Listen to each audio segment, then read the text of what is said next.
Hi beautiful souls, it's Tan here again today with another astrology video, and today we're going to have a look at indicators in your natal chart that shows that you have the abilities to be a writer.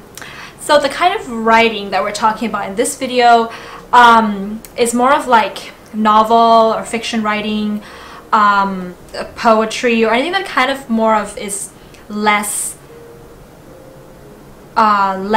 factual. Using more of the imagination and creativity, because I think that that's what you guys kind of wanted to know and you commented on my last video, so I'm gonna go with that one. But if you do want to see other kinds of writing, like, you know, writing, how do I say, something more factual, or writing of more essays or research papers or things like that, then you can comment below and then I'll do that. And also, if you want to see anything else, what do you want to see next in this kind of, you know, how to find your possible career potentials in your natal chart, then again comment below and I will do that one. So when it comes to this kind of a writing ability that we've got here, we're talking about some specific skills. So the first skill is the ability to communicate emotions and thoughts into words. So there has to be a link between the emotions, the thoughts, and the words that we can, you know, use to match those emotions and thoughts. Okay. The next one has to be observational skills. You wouldn't think so, but yeah, because to be this kind of a writer, you need to be able to understand the psychology of people. When you're creating characters, you need to be able to deeply understand how people's mind works and things like that. And you need to be able to do a bit of a research as well into, you know, how the psychology works, not just from observation, but from research. The next skill is the ability to have problem-solving skills, or this is useful because it helps you to come up with conclusions to certain scenarios that you might create within what you write, as well as being able to think outside the box for problem solving and being able to be creative and imaginative in problem solving. Of course, the next skill is a really basic one, but it's a skill of language. So it's basically grammar, sentence structures, and spelling and things like that, which, you know, there can be, you know, some people are just more inclined to being able to you know, grasp very intriguing sentence structures, flowing of sentence structures, where some people might have a more simple sentences or sentence structures that are just more less flowy and sounding a bit less natural, shall we say. And the last skill that you need to have as a writer is patience, because writing takes time, and also the ability to edit. So you need to be able to write, edit again and read it over and have that kind of a patience. Okay, so let's get to it, guys. The first skill that you need to have as a writer will be an emphasis of planets in the 3rd house and the 9th house. So emphasis of planets, you know, meaning 4, 5 or more in either one of these houses, because the 3rd house has to do with writing in general. It has to do with any kind of writing, really. So, you know, if you're interested in other kinds of writing, not just fictional or novel or poetry kind of writing, and you have planets here in the 9th and 3rd house axis, that still works for you. And the 9th house really has to do with publishing in general and really getting that 3rd house idea and things that you write into the public. So that's why this 3rd house and 9th house axis is important and can be found within some writers out there.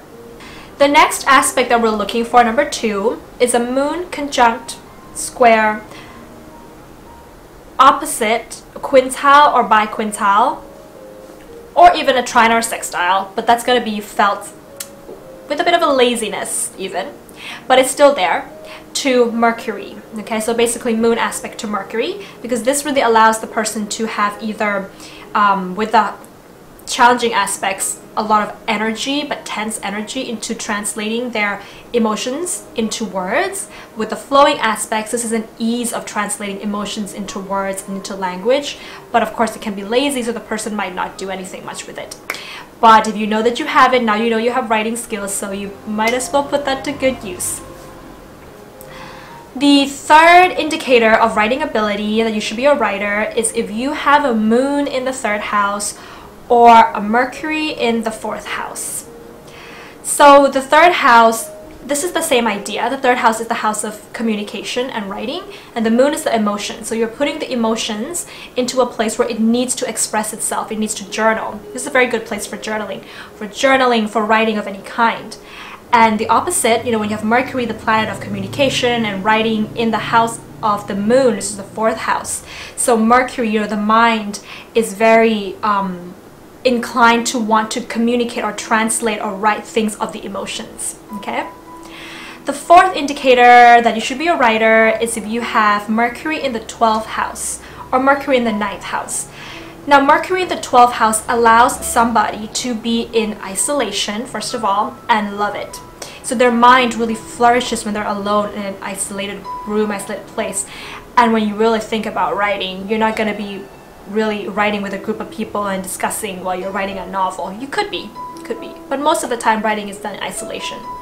And when Mercury goes into the 12th house, the mind is very expansive, and the mind has a lot of creative ideas and imagination. But the thing with Mercury in the 12th house is also that the words come out less flowy and with a little bit more struggle for the words to really come out. This is more of a visual placement for Mercury to be in, but it can become something of a writing tool.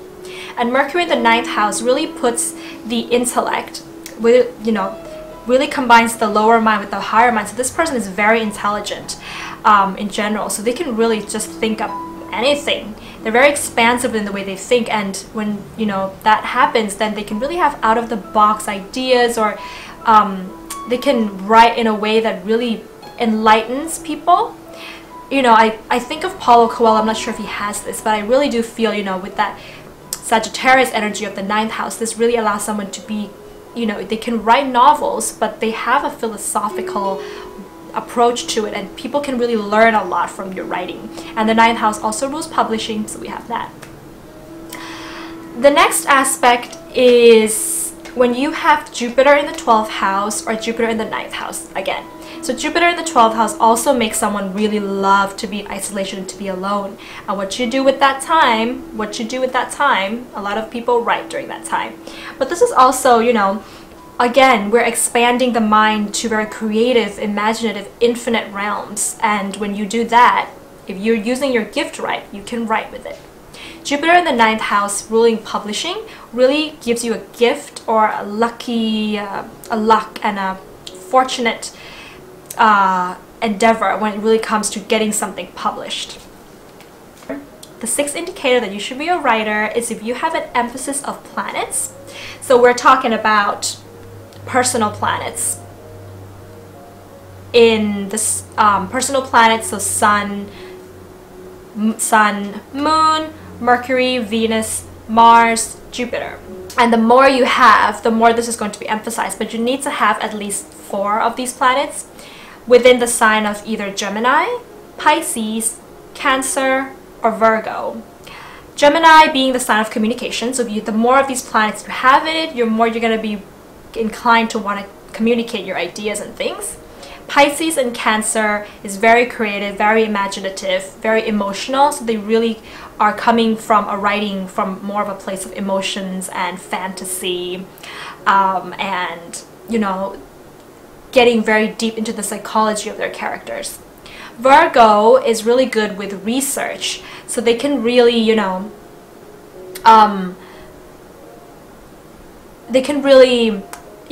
unlike the Pisces where the fantasy is really just coming from the mind, they can collect different kinds of information from different types of media, websites and things like that, kind of similar to the Gemini, and then they can do something with that. They can research into different plots and which one works best, different kinds of endings to stories and which one will work best, different types of, you know, psychology that people can have, and, you know, any kind of research is just really useful for writing. So those signs have writing abilities within them. The 7th indicator that you could be a writer is if you have Mercury, conjunct, square, opposite, in conjunct, biquintile, quintile to Neptune, and also the trine and sextile. But again, those are lazy aspects that you gotta pick yourself up and do something about it if you have the trine and the sextile. Or Mercury in an aspect to Uranus. So we're putting the mind and the ability to communicate with Neptune, fantasy, the planet of fantasy.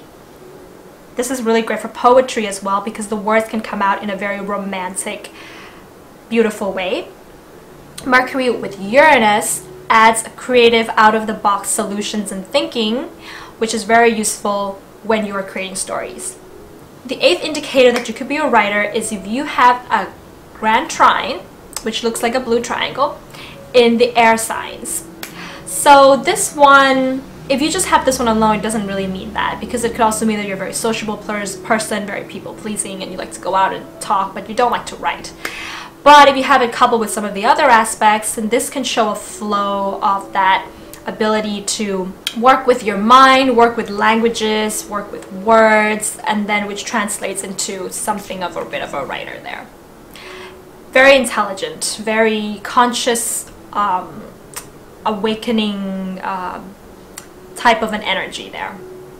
The 9th sign that you should be a writer, and I see this with a lot of writers like J.K. Rowling, and I think Agatha Christie also has this one, but it is the moon trine to Jupiter.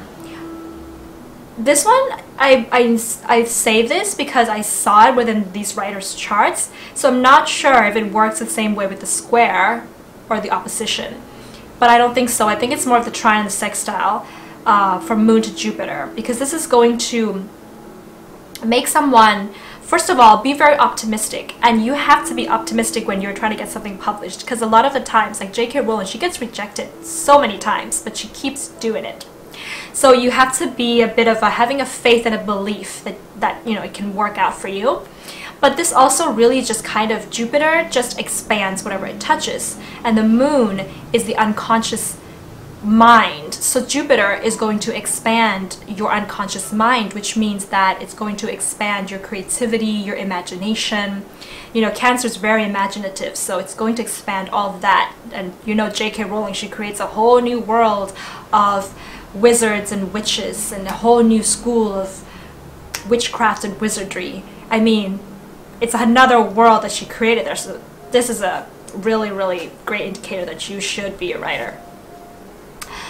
Now, the last indicator that you should be a writer is if you have Mercury conjunct Venus in the 2nd house or the 10th house. So first of all, Mercury conjunct Venus allows you to use your words in a beautiful way. If you have this coupled with, you know, Mercury and Neptune, then definitely poetry can be really good for you. But Mercury conjunct Venus just allows you to be able to write very flowy and smoothly, and it's not like a choppy kind of a writing style. So you can kind of pick the right words and put them together and arrange sentences. That just sounds really nice. So if you have this in the 2nd house, it means that your ability to use beautiful words can be used to make money. 2nd house is the house of money. And if it's in the 10th house, this means that your ability to use beautiful words is going to be a part of your career and your reputation. So this, of course, this can also just point towards speaking, being able to speak in a way that people like to listen. That can be the case, but it could also be the case that you can write in a way where you can please people, promotion of some kind. You know, you can make a good title for your book, for example, things like that. Those are my top 10 indicators that you should be a writer. If you have anything you want to add to this list, then do comment below and share with the rest of us. If you have any of these, then comment below and let us know what your experiences have been. Are you a writer? Are you trying to pursue a career in writing in some ways? And yeah, I do birth chart readings, and I also do synastry and compatibility readings. So if you're interested in that, you can visit my website. It's in the description box below. And if you like this video, give it a thumbs up. Hit the subscribe button below as well if you haven't. If you already subscribed, then thank you very much for coming along with us on these astrology growth journeys, learning together and growing together and having better relationships with the people around us. I'll see you soon, guys. Bye!